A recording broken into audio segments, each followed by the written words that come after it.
ان پر نہ صرف یہ کہ اپنی ذمہ داری ہوتی ہے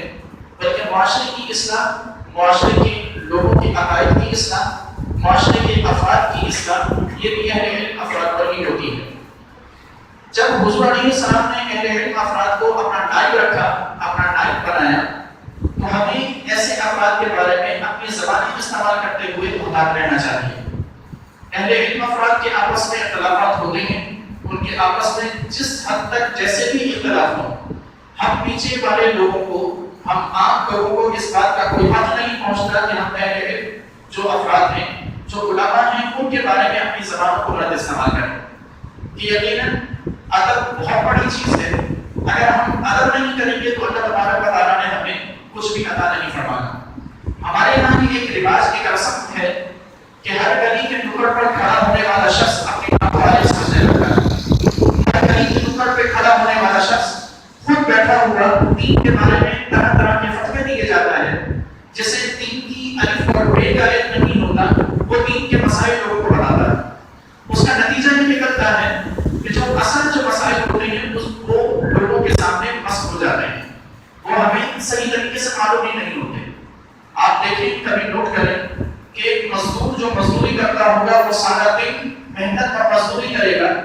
لیکن وہی مزدور ہوگا کہ جس کو سارے دن کی اپنی عبادت کا پتہ نہیں ہوگا، اپنی معاملات کا پتہ نہیں ہوگا، دین کے بارے میں کچھ علم نہیں ہوگا، وہی مزدور جب رات کو ہوٹل کے کھٹے پر بیٹھے گا تو اس سے بڑا مفتی کوئی نظر نہیں آئے گا۔ آپ یہ دیکھیں کہ ایک شخص جو دنیا کی کسی بھی فیلڈ سے وابستہ ہے، وہ اپنی فیلڈ کا اگرچہ ماہر ہے، اپنی فیلڈ میں کوئی مقام، کوئی رتبہ کیوں نہیں رکھتا، لیکن دین کے بارے میں وہ لاغرض ہے۔ آپ دین کے بارے میں اس کی گفتگو سنیں، اپنے فیلڈ سے زیادہ وہ دین کے بارے میں باتیں کرتا ہوا نظر آئے گا، اور ایسی ایسی باتیں کرتے ہوئے نظر آتی ہیں، ایسی ایسی باتیں ہوتی ہیں کہ یقین جانیں کہ ان باتوں کو تو لوگ ایمان سے خارج ہو گئے۔ ایسی ایسی باتیں اور ایسی ایسی انتشار کرنا اور علماء کے خلاف ایسی ایسی بےہودہ باتیں کرنا کہ نہ صرف انسان بے ادب اور گستاخ کہلاتا ہے، بلکہ ایسے افراد کی گستاخی کرنے کی وجہ سے انسان کا اپنا ایمان خطرے میں پڑ جاتا ہے۔ حضور علیہ السلام کی حدیث ہے کہ آپ علیہ السلام نے ارشاد فرمایا کہ میں ایک مرتبہ مسجد نبوی کے دروازے پر میں کھڑا ہوا، اندر دیکھا تو دو افراد موجود ہیں، ایک سو رہا ہے اور ایک عبادت کر رہا ہے۔ مسجد کے دروازے پر میں نے شیطان کو دیکھا، شیطان سے پوچھا کہ تم اندر کیوں نہیں جاتے؟ شیطان نے کہا کہ دروازے پر اس لیے کھڑا ہوں کہ مجھے اندر جانے سے ڈر لگتا ہے۔ ارشاد فرمایا کہ تجھے کس سے ڈر لگتا ہے؟ کہا کہ جو سو رہا ہے میں اس سے ڈرتا ہوں۔ ارشاد فرمایا کہ جو عبادت کر رہا ہے تجھے تو اس سے ڈرنا چاہیے، جو سو رہا ہے اس سے کیوں ڈرتا ہے؟ شیطان نے کہا کہ جو عبادت کر رہا ہے وہ جاہل شخص ہے، وہ عبادت کر رہا ہے، مجھے ڈر اس بات کا ہے کہ وہ اس کی عبادت میں خلل ڈال دوں گا، اس کی عبادت میں کوئی نہ کوئی غلطی پیدا کر دوں گا، اس کے ذہن میں کوئی نہ کوئی شک ڈال دوں گا۔ لیکن جو ساتھ لیٹا ہوا ہے وہ عالم ہے، مجھے ڈر اس بات کا ہے کہ اس کی عبادت غلط ہونے لگے گی، وہ اٹھ کر اس کی عبادت کو صحیح کرا دے گا اور میری محنت ضائع ہو جائے گی۔ تو جب ایک عالم سے شیطان کس طرح ڈرتا ہے، اور ہم وہ افراد ہیں، ہم وہ عام لوگ ہیں کہ جن کی معاشرے میں کوئی حیثیت نہیں، لیکن ہم علماء کے بارے میں وہ باتیں کریں گے کہ یقیناً کہ ایسا لگتا ہے کہ جیسے علماء کچھ نہیں، ہم ہی سب کچھ ہیں۔ اس لیے اہل علم افراد کے بارے میں باتیں کرتے وقت، ایسے اہل علم افراد کے بارے میں زبان استعمال کرتے وقت اپنے لہجوں کو، اپنے انداز کو محتاط رکھیں کہ اہل علم افراد کوئی عام فرد نہیں ہوتے، یہ اللہ تبارک و تعالیٰ کے نبی کے نائب ہوتے ہیں، اور جو اللہ کے نبی کے نائب کی تعظیم نہ کرے وہ رسول اللہ کی تعظیم کیا کرے گا؟ جب تک کسی کے نائب کی تعظیم نہ ہو، کسی نے اپنا ایک بندہ گٹھ چھوڑا ہو، اپنا ایک نائب گٹھ چھوڑا ہو، جب تک ہم اس نائب کی تعظیم نہیں کریں گے، ہم اصل آقا کی تعظیم کیا کریں گے؟ آقا کی تعظیم کرنی ہے تو آقا کی اہل بیت کی بھی تعظیم کرنی ہے، آقا کی تعظیم کرنی ہے تو آقا کے ساتھ آقا کے صحابہ کی تعظیم بھی کرنی ہے، آقا کی تعظیم کرنی ہے تو آقا کے ساتھ ساتھ آقا کے نائب کی بھی تعظیم کرنی ہے۔ اللہ نے اسی لیے قرآن میں فرمایا کہ هل يستوي الذين يعلمون والذين لا يعلمون، اے محبوب آپ ان لوگوں سے پوچھیے کہ کیا علم والے اور اہل علم برابر ہو سکتے ہیں؟ یعنی قرآن صاف فرماتا ہے کہ علم اور اہل علم والے برابر نہیں ہو سکتے، لیکن ہم ہیں کہ ہم خود کو اہل علم سے زیادہ فضیلت والا سمجھتے ہیں۔ اس لیے ہمیشہ ایسے افراد کے بارے میں بات کرتے وقت، کلام کرتے وقت اپنی زبان کو محتاط رکھیں کہ ہماری عبادات ضائع ہو جاتی ہیں۔ اگر کوئی شخص ہمارا امام ہے، ہم اس کے پیچھے نماز پڑھتے ہیں، اگر اس کی برائی ہمارے دل میں ہے تو یقین جانیں اس کے پیچھے نماز پڑھنے کا کوئی فائدہ نہیں، ہماری عبادتیں ضائع ہو جاتی ہیں۔ جس شخص کے پیچھے ہم نماز پڑھیں اس شخص کی ہم غیبت کریں، غیبت تو روزوں کے ثواب کو بھی ضائع کر دیتی ہے، تو نماز کا ثواب کہاں سے ملے گا؟ اس لیے اپنے خیالات کو، اپنی فکروں کو اس حد تک محتاط رکھیں کہ کسی بھی اہل علم کی گستاخی یا بے ادبی نہ ہو سکے۔ اسی طرح اللہ تبارک و تعالیٰ نے کسی سورہ زمر میں ارشاد فرمایا کہ انک میتون و انہم میتون، اے محمد صلی اللہ علیہ وسلم آپ بھی مرنے والے ہیں اور یہ لوگ بھی مرنے والے ہیں۔ اس آیت کو دلیل بنا کر ہمارے سامنے یہ پیش کیا جاتا ہے اور کہا جاتا ہے کہ اللہ نے فرمایا کہ انک میتون، محمود آپ بھی مردہ ہیں، معاذ اللہ، یہ ان کا کیا ہوا ترجمہ کہ محمود آپ بھی مردہ ہیں اور یہ لوگ بھی مردہ ہیں۔ آپ ذرا یہ سوچیے کہ اللہ نے یہ نہیں فرمایا کہ محمود علیہ السلام آپ اور یہ سب مردہ ہیں۔ ایک لفظ ہوتا ہے کہ میں آپ سب کو کہوں کہ آپ سب نمازی ہیں، اور ایک لفظ یہ ہے کہ میں یہ کہوں کہ آپ بھی نمازی ہیں اور آپ سب بھی نمازی ہیں۔ تو کچھ کیٹیگریز ہوئی ہیں، اللہ تبارک و تعالیٰ نے کیٹیگری میں بات کی ہے۔ اللہ نے مطلب نہیں فرمایا کہ محبوب یہ سارے کے سارے اور آپ سارے کے سارے مردہ ہیں۔ اللہ رب کائنات نے ارشاد فرمایا انک میتون، محبوب آپ پر بھی موت آنی ہے، وانکم میتون، ان پر بھی موت آنی ہے۔ یعنی آپ پر جو موت آئے گی وہ الگ ہے، اور جو ان پر موت آئے گی وہ الگ چیز ہے۔ حضور پر موت یقیناً آئی، یہ کوئی نہ سمجھے کہ حضور علیہ السلام پر موت نہیں آئی، موت ایک لمحے کے لیے حضور پر ضرور آئی، اور اس ایک لمحے کے بعد حضور کو جو زندگی ملی ہے وہ تمام زندگیوں سے افضل ہے۔ ایک لمحے کی موت ہر انسان پر آنی ہے، چاہے وہ دنیا کا